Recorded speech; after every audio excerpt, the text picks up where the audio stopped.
Yeah. I think some of the big issues was continuity issues. I think we had a lot of moving parts across the back line specifically and across the team. A lot of injuries. Kind of hit a spell in the middle of the year where we won 5 of 6 games and we were looking good, and then just got destroyed by injuries. So I think that was a pivotal moment of the season where we felt like we were turning the corner and getting on a really, really good run, and we could have made a really solid playoff push, and then that kind of derailed everything. That's not an excuse for obviously how we played prior to that or after that when a lot of those guys came back. But yeah, little things like that that were frustrating and can't prepare for. Stuff comes up. But that happens to a majority of the teams in the league as well. So it's not an excuse, but yeah. And then it's tough to talk about the things that went wrong. And um, I've said it a couple times. I just think, I mean, I'll talk about it defensively. I think we did pretty well as a team between the 18s for the most part. I think we were in games. I think we controlled the ball, controlled the tempo and stuff, and then we just weren't clinical enough in our own box, whether it be blocking a shot or marking or something like that, where we should have been better in our own 18s. And then in the attacking 18, if you guys are interviewing any of the forwards, they can discuss that stuff. But yeah, I think in our 18, we definitely needed to be a lot better. It seemed like you blocked a ton of shots yourself, though. So, Always trying. yeah, all right. Was there a time in there where you think that we were still optimistic that the season could have been salvaged or done? Yeah, definitely. I mean, we went on the run. It was 5 of 6 games where we won, and we still had a lot of games in hand as well. So that was something to be optimistic about. We knew one of those games in hand was away at Columbus, which is never going to be an easy result. But I think it's for how poorly we might have done in stretches and how I don't know if I played poorly because we had a lot of games where we were in them and then like we just lost some of those leads at home. I think we lost a Dallas lead at home, St. Louis lead at home, Montreal lead at home. A couple of those games we are more clinical defensively, I think, and we keep those leads. That's an extra 6 points, and we're easily in the playoff hunt. And it was crazy to think even going to the DC game, we still had an outside chance. So I think a majority of the guys were optimistic throughout a majority of the season up until maybe the last 2 games. But yeah, if we just were more clinical in some of those home games, I think we would have had an amazing shot to get in. I don't know how many points, because I mean, I don't know how the Columbus and Miami game would have gone had we still been in the playoff hunt. Whether it changes guys' attitudes, doesn't mind obviously, but you never know. But yeah, optimistic throughout most of the year. Seth, and then over to Angel. This is obviously kind of a new era for the New England Revolution with Caleb Porter coming in and Kurt Anoffo as the sporting director. We see the games on a weekly basis. We don't see what's happening on the inside. You mentioned like the spell where you're winning some games. Obviously during the transfer window, there's some big players that came in, a lot of money that was coming in. I guess looking forward to next season, where do you kind of see this club at? Like, what do you think will happen going into next year? How do you guys feel on the inside of the locker room? Um, yeah, there's pieces of the way we played that are we can be optimistic about. I think we just need to be more consistent in those stretches of games. We had stretches of games where 75 minutes of it we're playing really, really well, and we maybe don't get a goal in those minutes or something like that. And then us as defenders, we concede a bad goal, and that's kind of deflating for the whole team. So I think, and then just start moving forward, I think there's going to be a lot of turnover in the roster, I would imagine, and just kind of having to get as much continuity as possible in the preseason next year is going to be very, very important. It's always important when you have a lot of new guys. So I think we'll be in Florida for most of it. So a lot of team building in Florida. And yeah, I think a big factor too will be not having Champions League to deal with.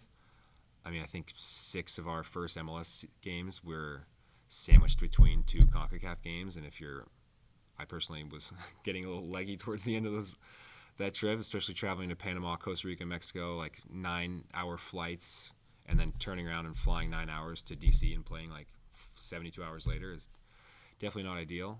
And I think the margins are so thin in MLS that even that type of wear and tear can make a difference. So not having Champions League will definitely be crucial to getting off to a hot start. And then, yeah, I don't know. I kind of rambled on there. Sorry. Looking back on this season, do you feel like the club as a whole bought into Caleb's brand of football? If so, what needs to change this off season to refine that going into next season? And if not, why not? I think so. I think it's not like some difficult brand of football to get used to or anything. It's most of the stuff has been stuff you've seen at clubs before, and it's very black and white. And we're not playing some complex formation. It's mostly been like a 4-2-3-1. And guys have been in this formation for a lot of their careers. So there's nothing hard to buy in with, I would say. It's just myself and others included I would say, needed to be more clinical or better in certain spots that make game-changing plays, whether it be offensively or defensively. Like we didn't score a goal on a set piece this year, and I'm partly at fault because of that, just being a defender getting forward, and then need to make more plays defensively, keeping the ball at the back of the net. I mean, we conceded 74 goals, which is not good enough, and for me, that's extremely embarrassing, and that's something I'll carry with me the whole offseason, and I'll be working towards the next year to get that number as low as possible, because no matter how many goals we score as attackers, because you can't be a successful team if you're letting in 74 goals across 34 games. So next year I'll try to be more outspoken, be a better leader, and just try to take more control of the defense and do everything we can to be more cohesive, to get more shutouts as well, and then keep those leads when we're in the lead. But it's tough to be like positive after a season like this, and I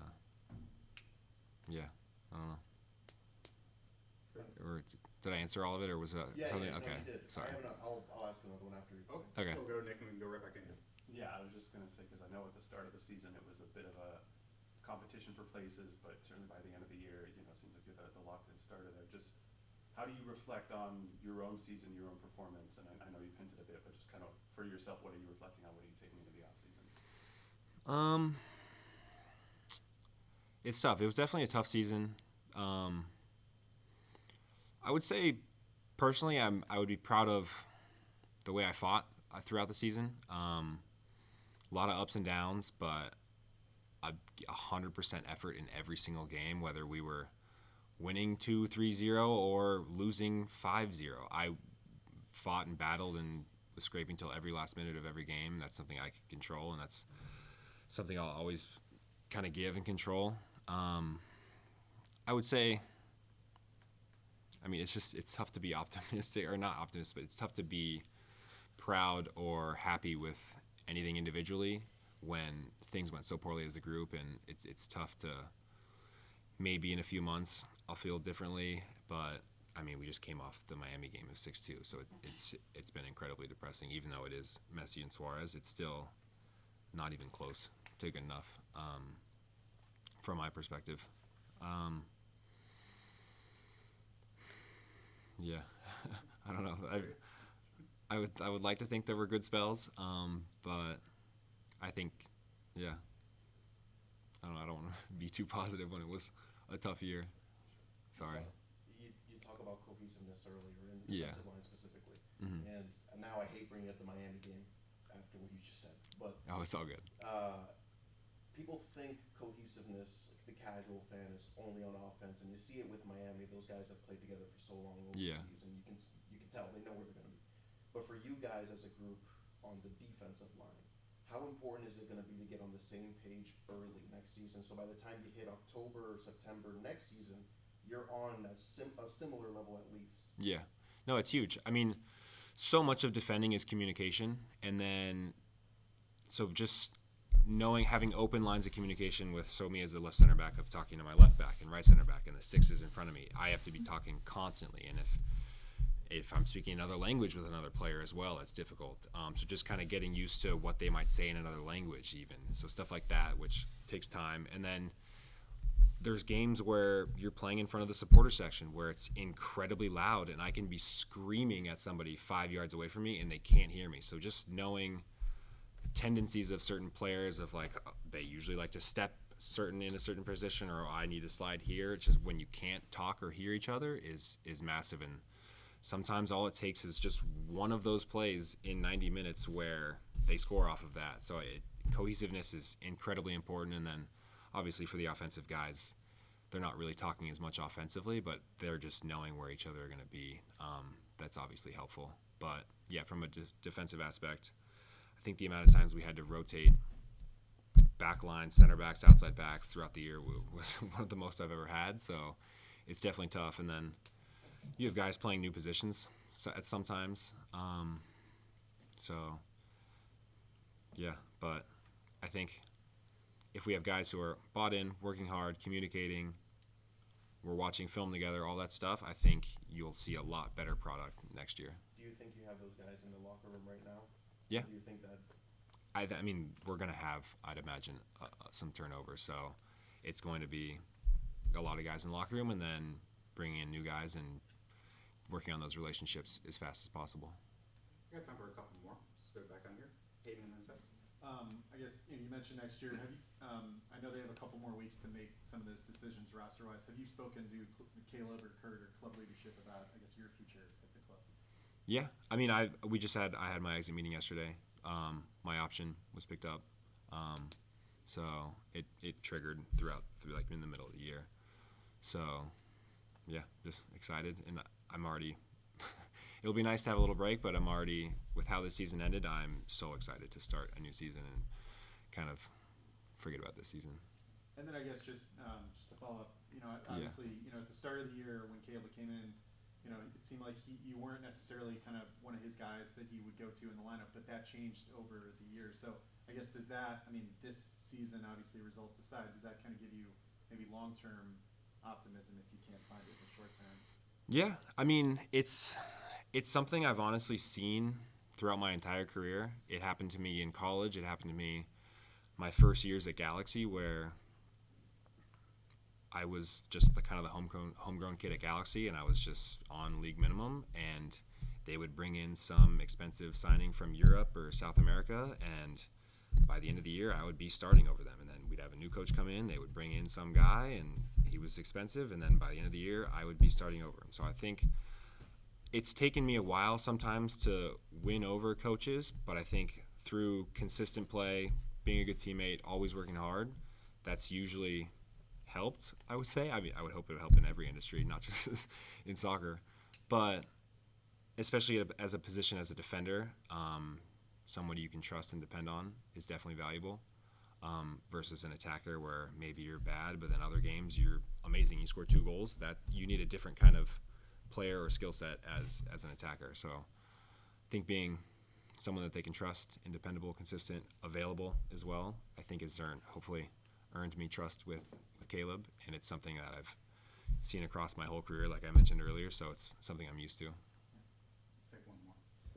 You just mentioned the idea of roster turnover. We've already seen some of that already with guys leaving.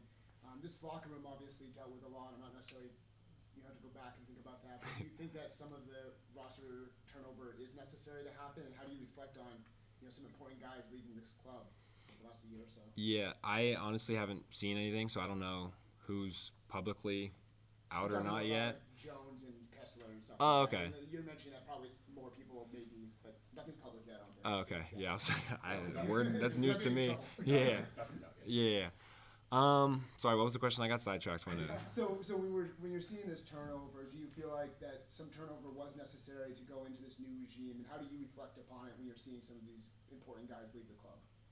Yeah, I mean, I don't know about necessary, but it's just a fact of life in pro sports. I think every single offseason I've had, there's been almost 10 guys leaving the club. I've seen it in LA, I saw it in Nashville, I've seen it here. So it's a part that sucks about the sport, and you're always curious, am I going to stay? Am I going to move? You got to tell your wife and kids, like, I don't know where we'll be sometimes, and it's just a fact of sports.